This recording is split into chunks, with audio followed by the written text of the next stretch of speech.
Continuamos en la UNED y estamos en el grado de Historia Contemporánea de España, la parte segunda, desde 1923. Y estamos hablando de la etapa final del régimen franquista, 1939-1959. Hablemos precisamente del Plan de Estabilización del 59. Este era un conjunto de medidas de requerimiento de los organismos internacionales, sobre todo del Fondo Monetario Internacional, del FMI. El Plan de Estabilización del 59 nos marca la división de la primera fase con la segunda del franquismo. En el 57 va a haber un nuevo gobierno y aquí tenemos a los tecnócratas, una familia más dentro del franquismo, falangistas, demócratas cristianos, carlistas. Son tecnócratas en el poder. Cuando estos toman el poder, hablamos de un gobierno tecnócrata. El tecnócrata está en el poder porque es técnico, no porque es político, como hoy en día, que están porque son políticos y puede que tengan alguna carrera más. Por lo que no tienen una ideología tan arraigada. Asumen el poder porque el balance de la política autárquica había sido muy desastroso, muy negativo. Normalmente son economistas, abogados, ingenieros. Lo que van a hacer es evitar que la economía estuviera subordinada a la política como habían estado hasta entonces. Estos tecnócratas van a tener importantes contactos con algunos organismos internacionales tan importantes como el FMI o el Banco Mundial. Estos organismos, el FMI, el BM, acordaron ayudar a España, siempre que ésta estabilizara y liberalizara su economía. Previos al Plan de Estabilización del 59, van a llevar a cabo dos medidas. Una, la reforma fiscal en el 57, que trata de combatir el fraude. Y dos, en el 58, la Ley de Convenios Colectivos Sindicales.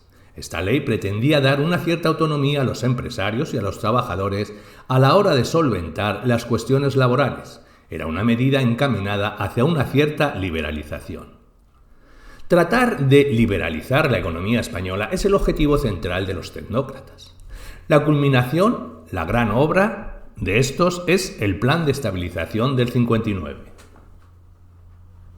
Es un plan importante el que va a marcar el crecimiento económico de los años 60 al 70.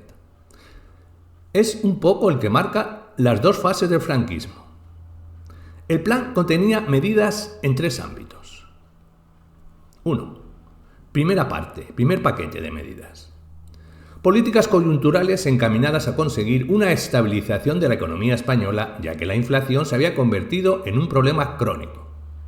La inflación se sitúa casi en un 12%. Fueron medidas de política fiscal y monetaria. Y estas son tres. Se limitó el gasto público, se limitaron las emisiones de deuda pública y se elevó el tipo de interés, lo que se refiere al dinero, el precio.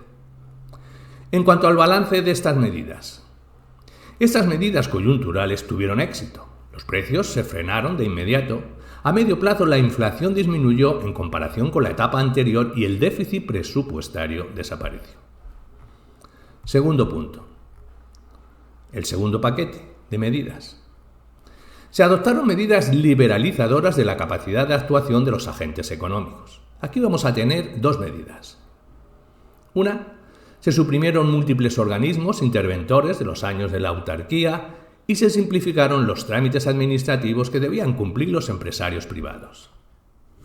Esta liberalización interna fue bastante tímida y de hecho en pocos años se construyó otro sistema de instrumento intervencionista, no tanto extenso como el de la autarquía, pero claramente distorsionador de los procesos asignativos del mercado, elementos que distorsionan el libre mercado.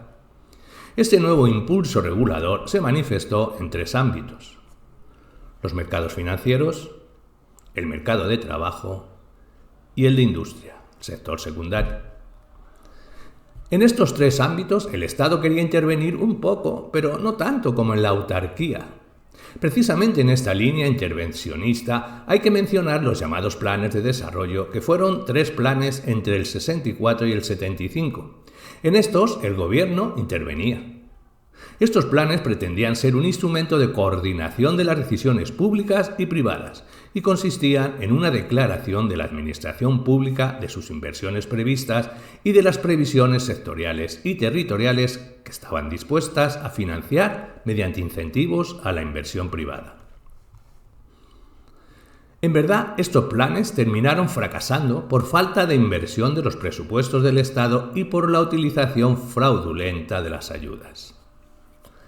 El tercer paquete de medidas.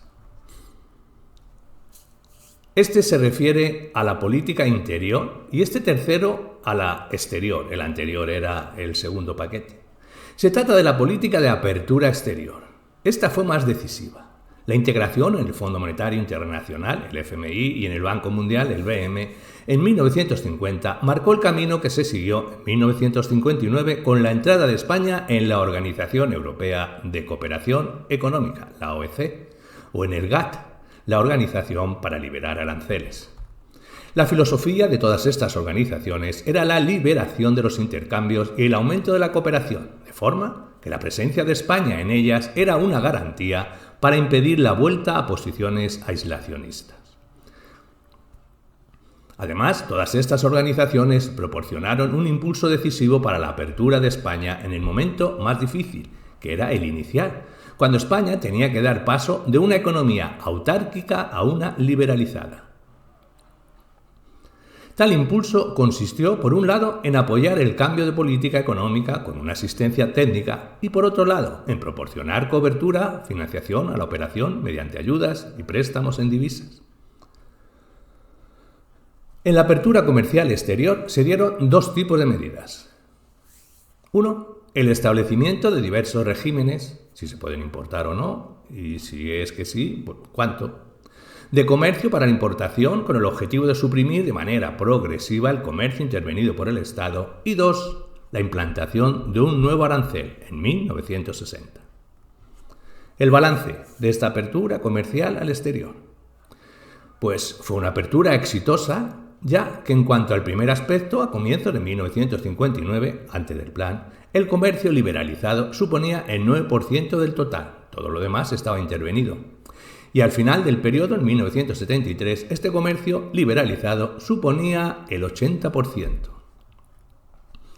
Por lo que se refiere al arancel, es cierto que consentía que la industria española pudiese producir en el mercado interior a precios muy superiores a los precios internacionales, pero el contexto económico, europeo y mundial, se movía hacia una creciente liberalización comercial e interdependencia de las economías nacionales, lo cual se materializó en sucesivos descensos de las tarifas aduaneras. En este sentido, además, un momento decisivo de esta liberalización comercial tuvo lugar en 1970, a consecuencia del acuerdo comercial preferencial firmado por España y la Comunidad Económica Europea.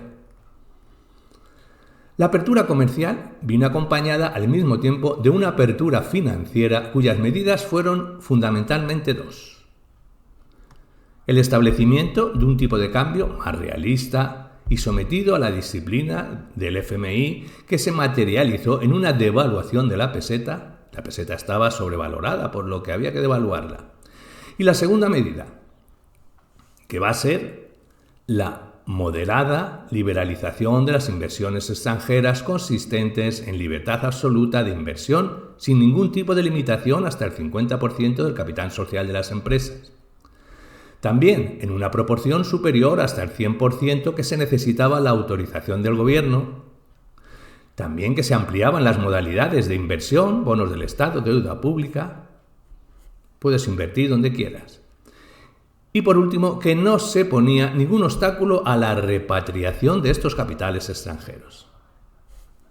3 fueron las causas que motivaron la apertura a los capitales extranjeros a largo plazo. Vamos a nombrarlas. Una, el capital nacional, que era insuficiente para financiar la definitiva industrialización del país. 2, las entradas de capital extranjero que aportarían las divisas imprescindibles para el equilibrio exterior. Y 3, la necesidad de resolver el atraso tecnológico y el bajo nivel de productividad de la empresa española. Las fuentes exteriores de recursos financieros, o sea, el dinero, que contribuyeron a la capitalización de la economía española entre 1960 y la crisis de los años 70 fueron fundamentalmente 3. Nombrémoslas. La remesa de los emigrantes, las divisas aportadas por el turismo y el capital extranjero. En cuanto a las remesas de los emigrantes, la gente española que emigró a Europa mandaba dinero a España. Se calcula que 1.500.000 españoles marcharon a los países europeos desde los años 50 hasta 1973. Entonces la economía española sacó un doble beneficio de esta exportación de mano de obra, porque por un lado, colocando en torno al 10% de la población activa, evitó el problema del paro, y por otro, que recibió un considerable volumen de ingresos del exterior que permitió cubrir entre 1961 y 1973 cerca de una cuarta parte del saldo desfavorable de la balanza de mercancías. En el punto 2, las divisas aportadas por el turismo.